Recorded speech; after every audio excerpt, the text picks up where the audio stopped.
intelligent faces. They're the successful dramatists of 18th century Paris, and their busts stand in the foyer of the French National Theatre, that theatre which for 100 years did so much to promote good sense and humanity.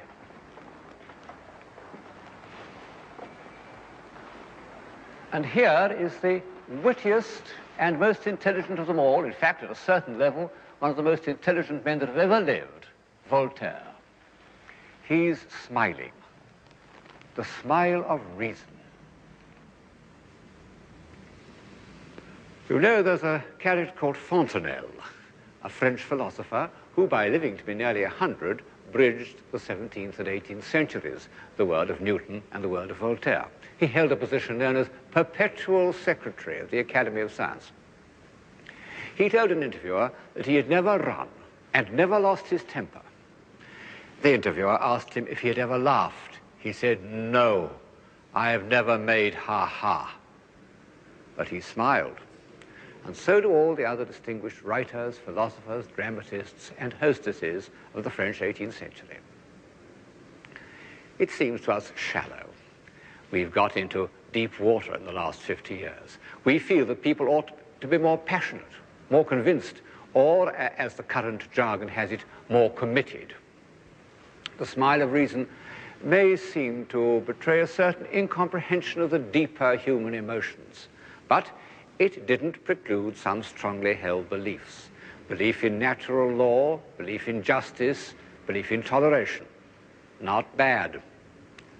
The philosophers of the Enlightenment pushed European civilization some steps up the hill. And in theory, at any rate, this gain was consolidated throughout the 19th century. Up to the 1930s, people were supposed not to burn witches and other members of minority groups, or extract confessions by torture, or pervert the course of justice, or go to prison for speaking the truth, except, of course, during wars. This we owe to the movement known as the Enlightenment, and above all, to Voltaire. Although the victory of reason and tolerance was won in France, it was initiated in England, and the French philosophers never concealed their debt to the country that, in a score of years, had produced Newton, Locke, and the bloodless revolution. When Voltaire visited England in the 1720s, it had enjoyed a quarter of a century of very vigorous intellectual life. And although Swift, Pope, and Addison might give and receive some hard knocks in print, they weren't physically beaten up by the hired gangs of offended noblemen or sent to prison for satirical references to the establishment. Both these things happened to Voltaire, and as a result, he took refuge in England in 1726. It was the age of the great country houses, and in 1722, the most splendid of all had just been completed for Marlborough. There it is, Blenheim Palace.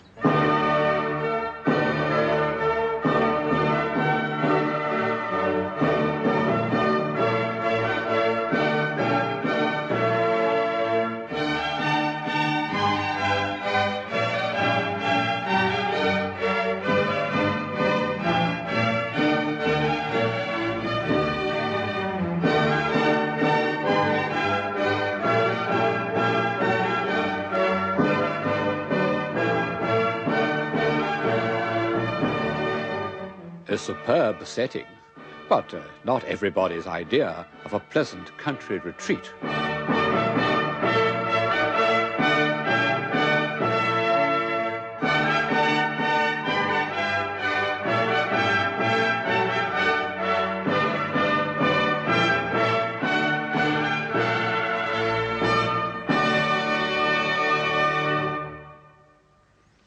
When Voltaire saw it, he exclaimed, "What a great heap of stone, without charm or taste."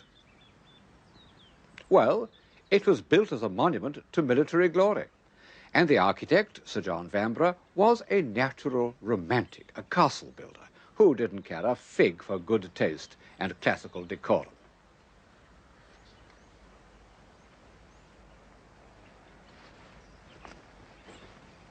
'18th century England was the paradise of the amateur.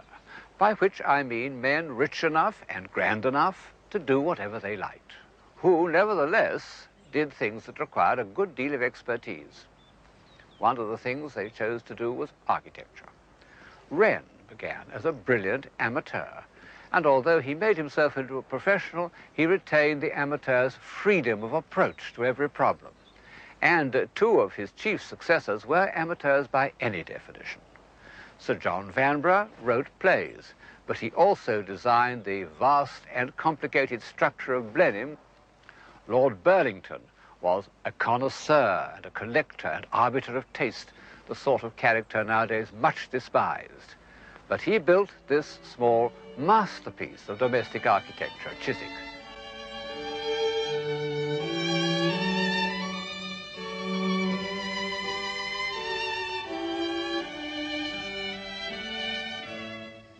One may wonder how many professional architects today could handle these problems of design as expertly as Lord Burlington has done. These steps and colonnades look very imposing, but the building behind them is quite small, about the size of an old parsonage.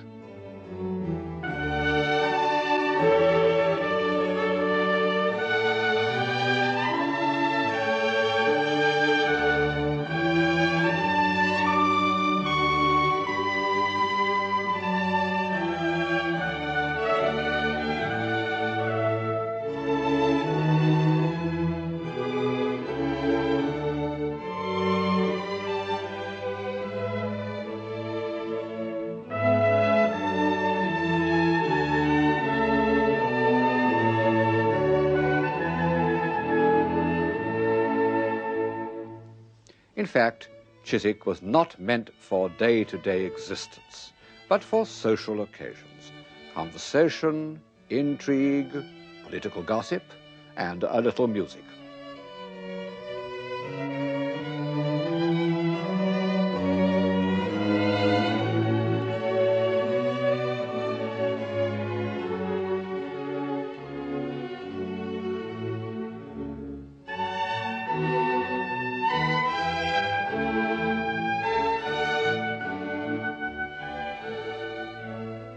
Of course, it's only a miniature, kind of glorified drill box. Yet I don't feel that it's at all pinched or constricted. In a way, these 18th century amateurs were the inheritors of the Renaissance ideal of universal man. And it's significant that the typical universal man of the Renaissance, Alberti, had also been an architect. If we may still consider architecture to be a social art, an art by which men may be enabled to lead a fuller life, then perhaps the architect should touch life at many points and not be too narrowly specialized. 18th century amateurism ran through everything: chemistry, philosophy, botany and natural history. It produced men like the indefatigable Sir Joseph Banks, who refused to go on Captain Cook's second voyage because he wasn't allowed to have two horn players to make music for him during dinner.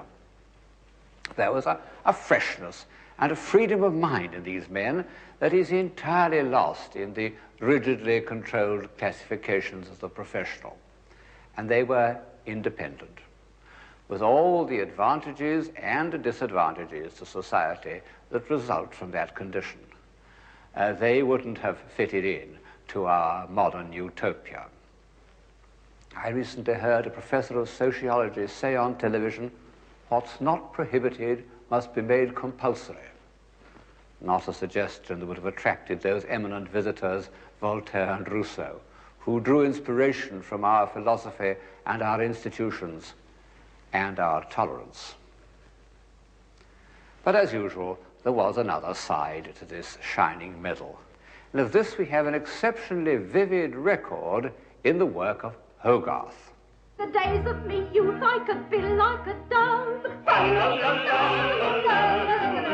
the days of my youth he could feel like a dove, like a sparrow at all times was ready for love. Little laddie, little laddie, la-la-la-la-la-la-la-la. The life of all mortals in kissing should pass. The life of all mortals in kissing should pass. Lip to lip while you're young. gun and the lid to the glass. Fell-a-little-laddie, fell-a-little-laddie, fell-a-la-la-la-la-la-la. Drinking, wenching, stealing. No more than today, I suppose, but rather more openly. All this coarse life is painted with great delicacy, and although Hogarth's compositions are rather a muddle, one can't deny that he had a gift of narrative invention. In later life, he did a series of pictures of an election that are easy to follow and a very convincing comment on the much cracked-up democracy of 18th century England. Here's the polling booth with imbeciles and moribunds being persuaded to make their marks. And an old soldier loyally voting for the establishment with his hook. And here's the successful candidate, like a fat, powdered capon, borne in triumph by his bruisers who are still carrying on their private feuds. And I must confess that Hogarth conquers my prejudice by this blind fiddler. A real stroke of imagination, outside the usual range of his moralizing journalism. The truth is, I think, that 18th century England, in the aftermath of its middle-class revolution, had created two societies very remote from one another. One was a society of modest country gentlemen, of which we have a perfect record in the work of a painter called Davis, comically stiff and expressionless in their cold, empty rooms. True, it developed into the world of Jane Austen, which was not lacking in critical intelligence, but was somewhat deficient in energy. The other was the urban society of which Hogarth has left us many records. Plenty of animal spirits, but not what we could call by any stretch civilization. I hope you won't think it too facile if I compare this print, called A Midnight Modern Conversation, with a picture painted in the same decade called A Reading from Molière by the French artist de Troyes. In this series, I've tried to go beyond the narrower meaning of the word civilized, but all the same, it has its value, and one can't deny that this is a picture of civilized life. Even the furniture contrives to be both beautiful and comfortable at the same time. And one reason is that whereas all the characters in Hogarth's Midnight Conversation are male, 5 out of the 7 figures in the de Troyes are women. In talking about the 12th and 13th centuries, I said how great an advance in civilization was achieved by respect for feminine qualities. And the same was true of 18th century France. I think it absolutely essential to civilization that the male and female principles be kept in balance. And I've observed that where at a party men and women hive off into separate groups, the level of civilization declines. In 18th century France, the influence of women was benevolent and, on the whole, creative. And it produced that curious institution of the 18th century, the salon. Those small social gatherings of intelligent men and women drawn from all over Europe, who met in the rooms of gifted hostesses, like Madame du Deffand, were, for 40 years, the centers of European civilization. They were less poetical than the court of Urbino, but intellectually a good deal more alert. The ladies who presided over them were neither very young nor very rich. Here's Madame Geoffrin eating dinner while her servant reads to her. We know exactly what they looked like because French artists at the time have portrayed them without flattery, but with a penetrating eye for their subtlety of mind. How did these ladies do it? Not by beauty or physical charms. They did it by human sympathy, by making people feel at ease, by tact. The success of the Parisian salon also depended on 2 accidental factors. The court and government of France were not situated in Paris, but here in Versailles.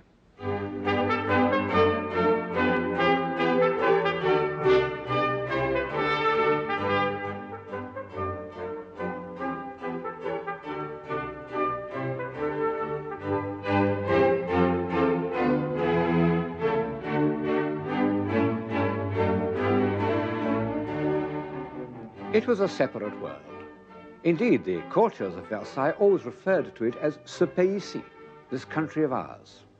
And to this day, I enter this huge, unfriendly courtyard with mixed feelings, panic and fatigue, as if I were going into an alien world.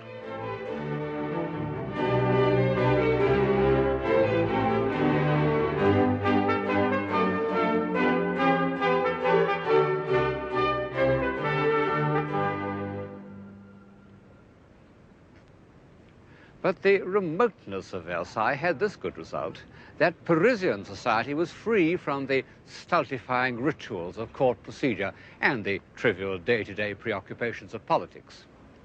The other thing that made 18th century salons a source of enlightenment was that the French upper classes were not destructively rich. They lost most of their money in a financial crash brought about by a Scottish wizard named David Law. As I've said several times, a margin of wealth is helpful to civilization, but for some mysterious reason, great wealth is destructive. I suppose that some discipline and economy is as necessary in art as it is in life. Also, great display is heartless.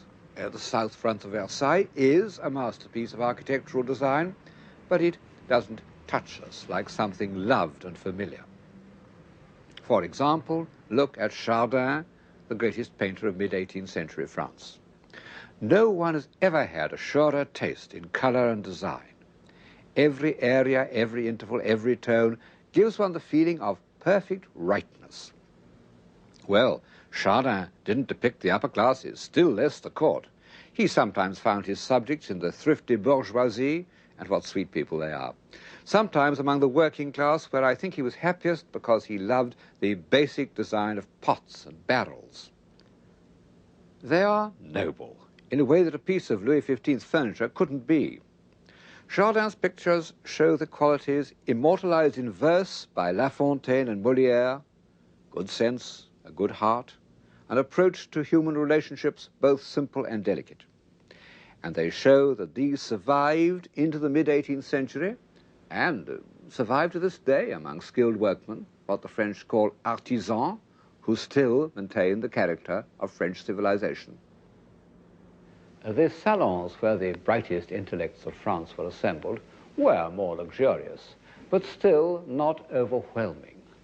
The furniture was in a style that may seem to us rather extravagant, but the rooms were of a normal size.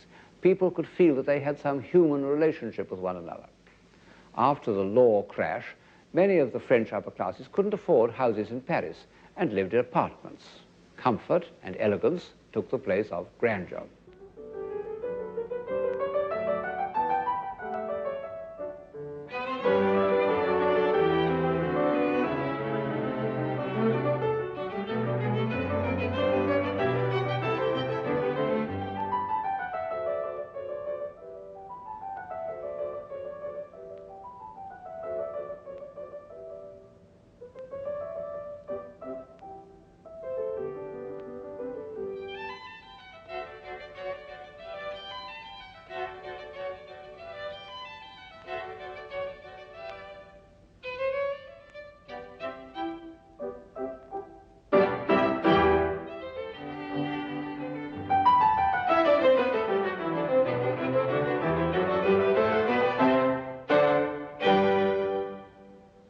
We have a complete record of how people lived in mid-18th century France, because there were innumerable minor artists who were content to record the contemporary scene instead of expressing themselves.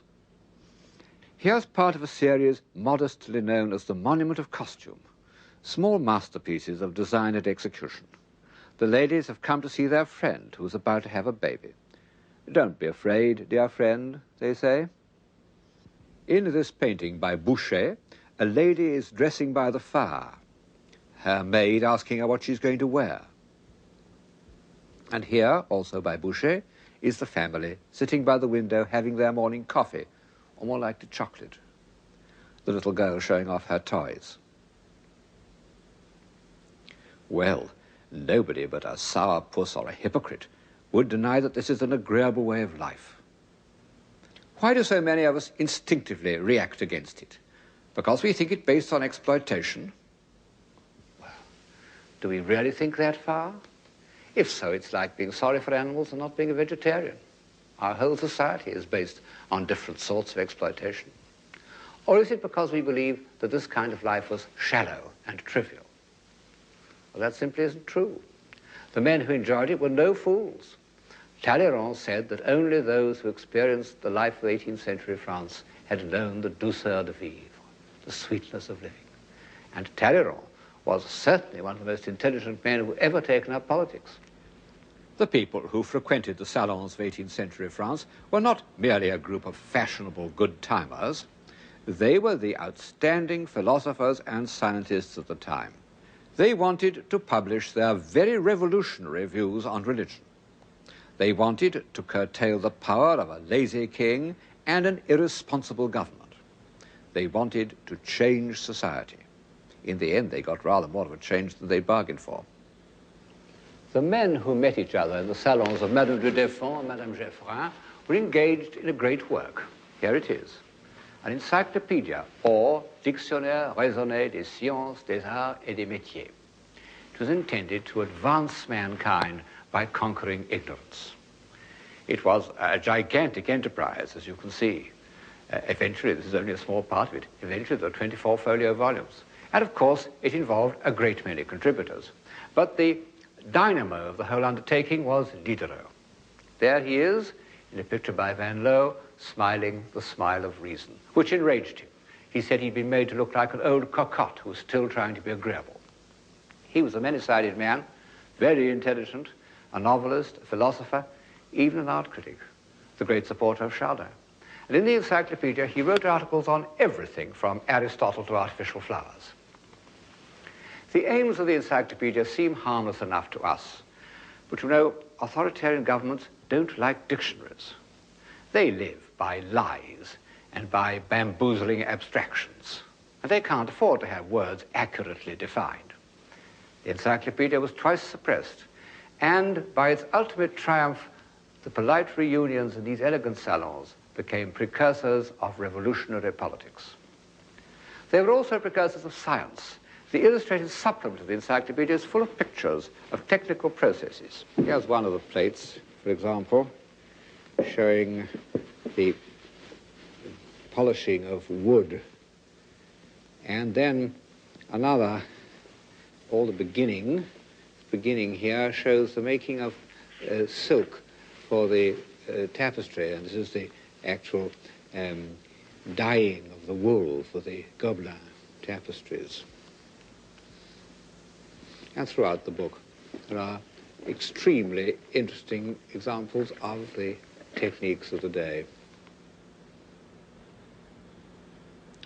In the mid-18th century, science was fashionable and romantic, as one can see from this picture by Wright of Derby. The experiment with the air pump brings us to the new age of scientific invention. The natural philosopher, with his long hair and dedicated stare, perhaps a trifle theatrical, but the other characters are awfully well observed.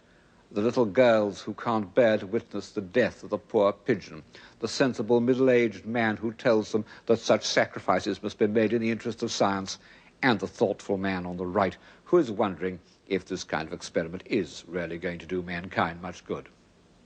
They're all taking it quite seriously, but nonetheless science was, to some extent, an after-dinner occupation like playing the piano in the next century. Even Voltaire, who spent a vast amount of time on weighing molten metal and cutting up worms, was only a dilettante. He lacked the patient realism of the experimenter, and perhaps such tenacity exists only in a milieu where quick-wittedness is less highly valued. In the 18th century, it emerged in a country where civilization still had the energy of newness, Scotland. Will ye go to Sheriff Muir, Bill John o' in his stewer, there to see the noble Mar and his Hieland laddies, o' the true men o' the north, Angus Huntley and Seaforth, scouring on to cross the Forth with their white cockaddies.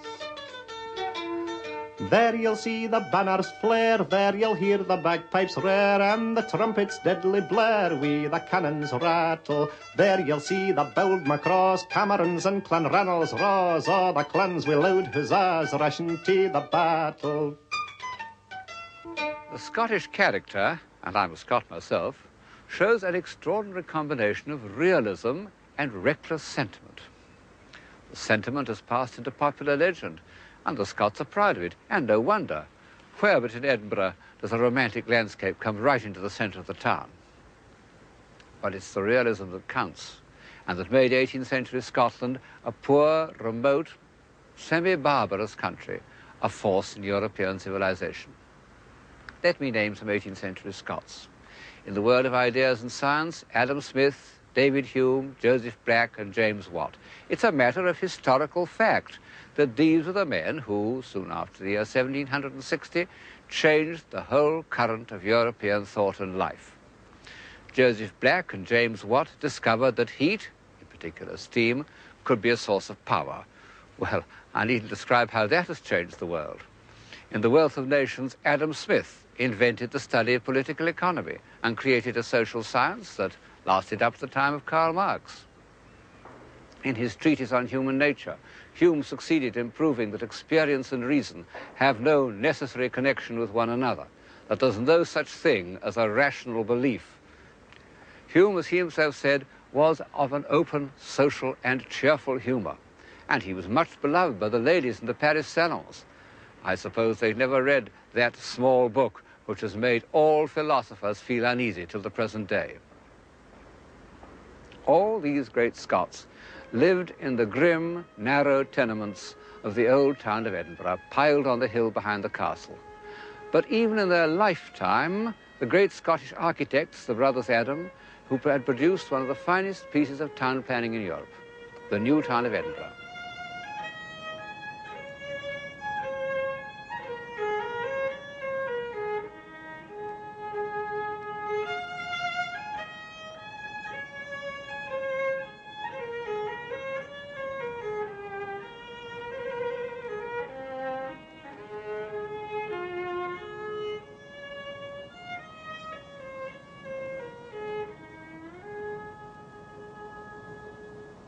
In addition, they exploited, I think one may almost say invented, the strict, pure classicism that was to influence architecture all over Europe. In fact, another Scot named Cameron took it to Russia with tremendous effect. And then, a Scot having popularized neoclassicism, Sir Walter Scott popularized the Gothic Middle Ages and furnished the imagination of the romantically minded for a century.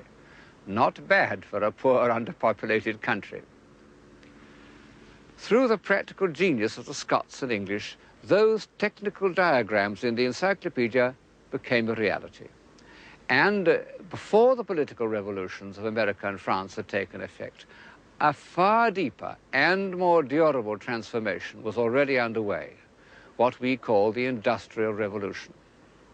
Wright of Derby, whose imagination had been stirred by the scientific exercises of the intellectuals, was also moved by their first commercial application, and he painted this picture of Arkwright's mill at Crumford. He's felt the romance of industrialism as it begins to usurp the power of the old regime. If, on the practical side, we had to visit Scotland, on the moral side, we must return to France. Not to Paris, but to the borders of Switzerland. Because it was there, a mile or two from the French frontier, that Voltaire made his home. After several bad experiences, he'd become suspicious of authority, and he liked to live in a place where he could easily slip over the border. He didn't suffer from his exile. He'd made a lot of money by speculation. And his last bolt hole, the Chateau of Ferney, is, as you see, a large, agreeable country house. Voltaire built the wings at either end. He also planted this alleyway of beeches for a cool promenade on a hot day. When he was visited by the self-important ladies of Geneva, he would receive them seated on a bench at the far end, down there behind me. It amused him to see how they struggled to prevent their towering powdered wigs from getting entangled in the branches. Well, it's grown up a good deal since then.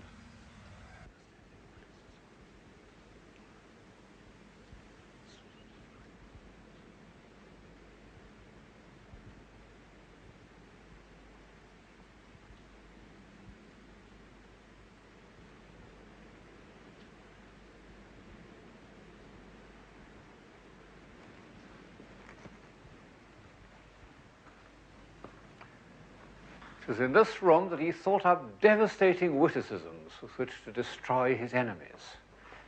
He may even have done so in this very chair, one of a set with the covers worked by his niece, Madame Denis. I wish I could convey the quality of his wit to you, but Voltaire is one of those writers whose virtue is inseparable from his style, and true style is untranslatable. He himself said, "One word in the wrong place will ruin the most beautiful thought." Still more would it ruin the wit and irony which were his peculiar gifts. To the end of his life, he couldn't resist a joke. But on one subject, he was completely serious: justice. Many people in his lifetime, and since, have compared him to a monkey. But when he came to fighting injustice, he was a bulldog. He never let go. He pestered all his friends, he wrote an unending stream of pamphlets, and finally he had some of the victims, like these members of a Protestant family named Calas, who had been cruelly persecuted in Bordeaux, living at his expense at Ferney. Gradually, the world ceased to think of him as an impudent libertine, but as a patriarch and sage.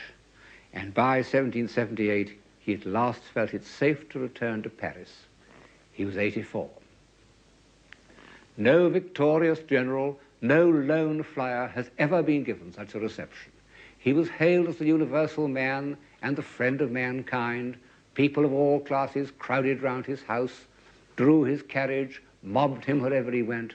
Finally, his bust was crowned on the stage of the Théâtre Français. Naturally, it killed him, but he died triumphant.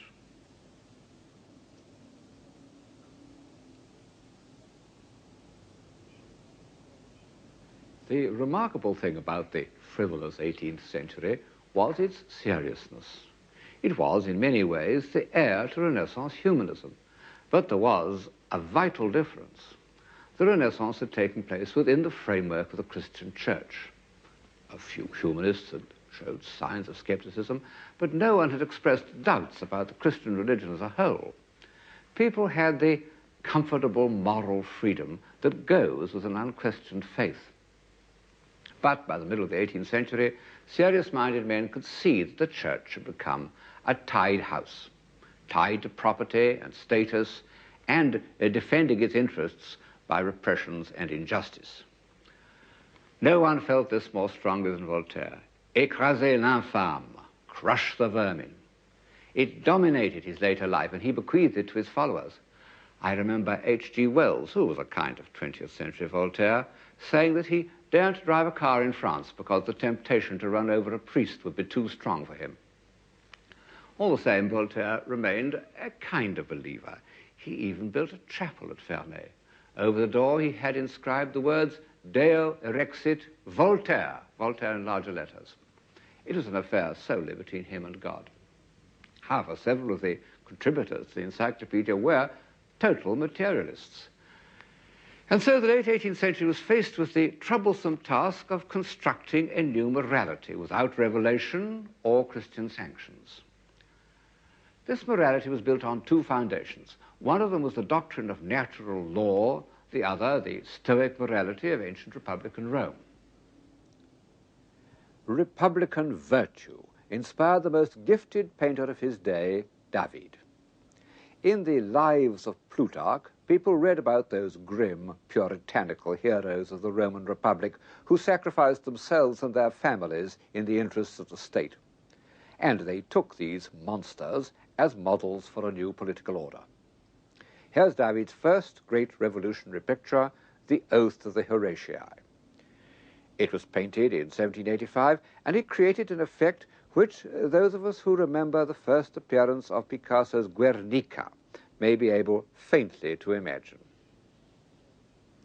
The Oath of the Horatii is the supreme picture of revolutionary action, not only in its subject, but in its treatment. Gone are all the melting outlines and pools of senseless shadow of a Fragonard, and in their place are these firmly outlined expressions of will. The unified totalitarian gesture of the brothers, like the kinetic image of a rotating wheel, has an almost hypnotic quality. Even the architecture is a conscious revolt against the refined ornamental style of the time. These Tuscan columns assert the superior virtue of the plain man. 2 years later, David painted an even more grimly Plutarchian picture, the lictors bringing back to the house of Brutus the bodies of his 2 sons whom he had condemned to death for treachery. One of those incidents in Roman history that don't appeal to us, but which was horribly acceptable to French feeling on the eve of the Revolution. One sees how completely the douceur de vivre had lost its hold on the European imagination even before 1789. In fact, the new morality had already guided a revolution outside Europe. Once more, we must leave the ancient focus of civilization and travel to the edge of the civilized world, America. For it was in this virgin soil, and not in the compost heap of Europe, that the aims of the encyclopedia were first realized. In the 18th century, no white man, except hunters, had penetrated beyond that range of hills.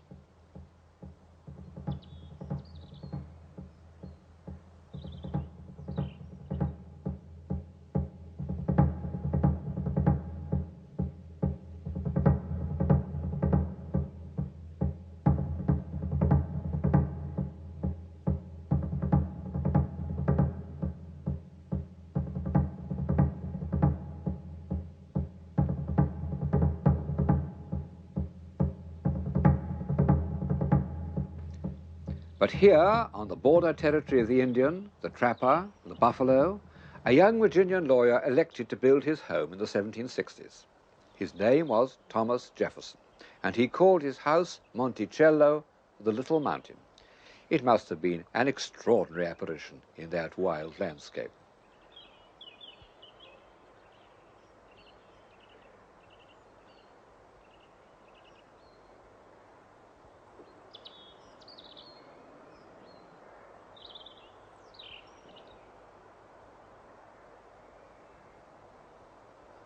Jefferson made it up out of the book of the great Renaissance architect Palladio, of which he is said to have owned the only copy in America.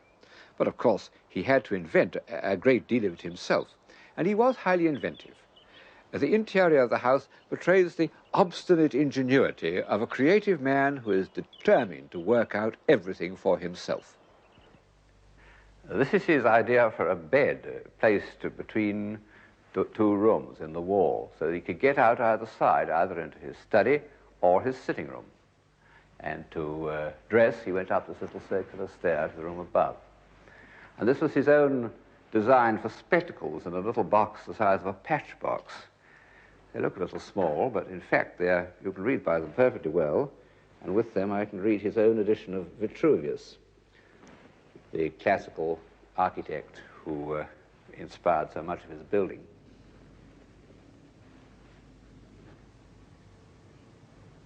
It's placed on a table, a revolving table, which he designed himself, which works very well, and a revolving chair. Everything in the room he designed, the drapes, the moldings, every single thing. And it all has a kind of simple, homespun, independent air, which is the stamp of Jefferson. He was the typical universal man of the 18th century. Linguist, scientist, agriculturalist, educator, town planner, and architect. Almost every incarnation of Leon Battista Alberti, the universal man of the Renaissance. Even down to a love of music and the management of horses and a certain crankiness. What in a lesser man could have been called a touch of self-righteousness. What a willful, independent head. Of course, Jefferson wasn't as good an architect as Alberti, but then he was also President of the United States. And as an architect, he was by no means bad. Monticello was the beginning of that simple, almost rustic classicism that stretches right up the eastern seaboard of America, right up to Massachusetts, and lasted for 100 years, producing a body of simple, civilized, domestic architecture equal to any in the world. And it reflects the grave self-assurance of the founders of the American Republic. Jefferson is buried in the grounds of Monticello. He left instructions for his tomb On it were to be inscribed the following sentences, and not a word more. Here was buried Thomas Jefferson, author of the Declaration of American Independence, of the Statute of Virginia for Religious Freedom, and father of the University of Virginia.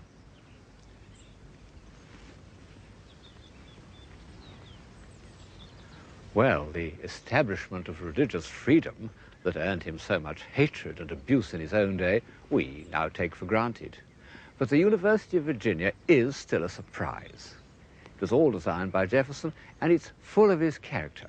He called it an academical village. There are 10 pavilions for 10 professors, and between them, behind this colonnade, the rooms of the students, all within reach and yet all individual. The ideal of corporate humanism. And then outside the courtyard are small gardens that show his love of privacy.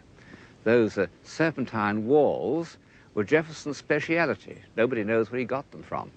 Needless to say, they had a practical as well as an aesthetic intention. The great courtyard was round 3 sides of a rectangle. The 4th side you saw over the mountains to Indian territory. How confidently, in their semi-wild domain, the founding fathers of America assumed the mantle of republican virtue and put into practice the notions of the French Enlightenment. They even called on the great sculptor of the Enlightenment, Houdon, to commemorate their victorious General Washington. And here's the result, standing in the Capitol at Richmond, Virginia. This program began with Houdon's statue of Voltaire, smiling the smile of reason. It could end with Houdon's statue of Washington. No more smiles. Houdon saw his subject as that favorite Roman Republican hero, the decent country gentleman called away from his farm to defend his neighbor's liberties.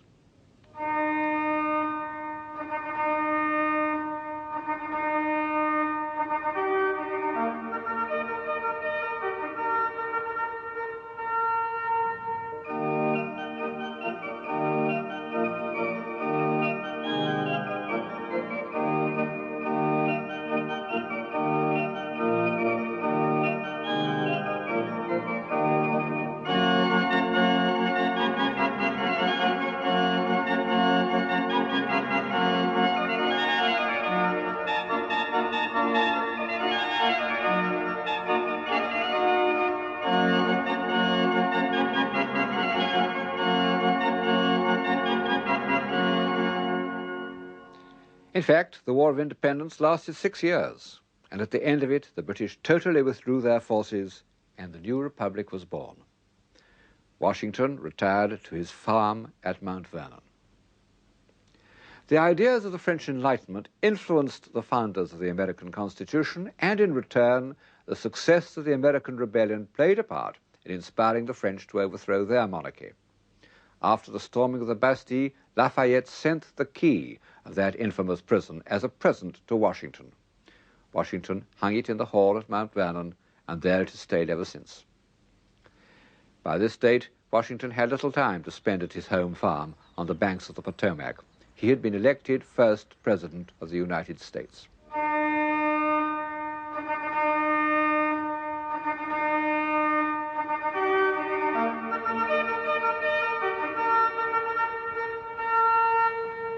His monument dominates the new capital city, which was named after him. Facing it, across the tidal basin of the Potomac, is the monument to Jefferson, who became the 3rd president.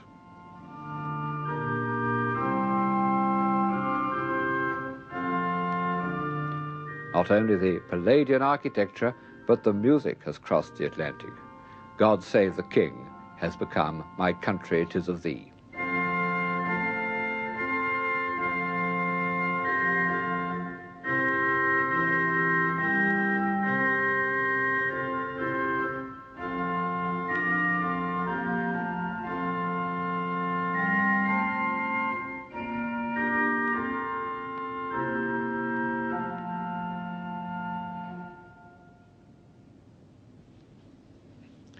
On the inner walls are quotations from Jefferson's writings.